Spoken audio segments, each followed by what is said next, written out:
সদ্য বিদায়ী রাষ্ট্রপতির বিরুদ্ধে মামলা হলে তা আইন অনুযায়ী যাচাই বাছাই করা হবে বলে জানিয়েছেন আইনমন্ত্রী মোহাম্মদ আসাদুজ্জামান। একই সঙ্গে তিনি বলেন, রাষ্ট্রপতি নির্বাচনের জন্য বিশেষ অধিবেশন ডাকার প্রয়োজন নেই এবং মানবাধিকার কমিশন আইন ও গুম বিষয়ক আইন শীঘ্রই ক্যাবিনেটে উপস্থাপন করা হবে। সদ্য বিদায়ী রাষ্ট্রপতির বিরুদ্ধে মামলা হলে তা যাচাই বাছাই করা হবে বলে জানিয়েছেন আইনমন্ত্রী মোহাম্মদ আসাদুজ্জামান।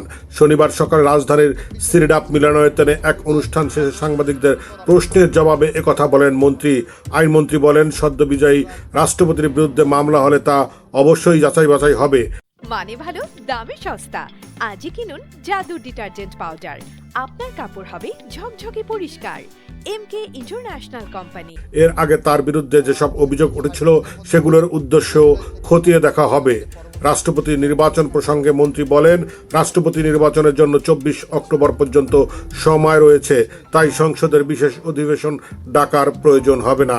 এর আগে সিরডাপ মিলনায়তনের ওই অনুষ্ঠানে আইনমন্ত্রী জানান, গত কয়েক মাসের দেশে বিচার বহির্ভূত হত্যাকাণ্ড শূন্যের কোঠায় নেমে এসেছে।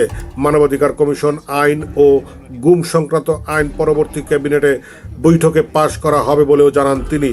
এ সময় আইনমন্ত্রী আরও বলেন, স্বচ্ছতা থাকলেই স্বাধীন বিচার বিভাগ পাওয়া সম্ভব। যত বড়ই রাজনৈতিক প্রভাব থাকুক না কেন, সরকার ধর্ষণের মামলা কখনোই প্রত্যাহার করবে না। মুক্তি টিভি নিউজ ডেস্ক।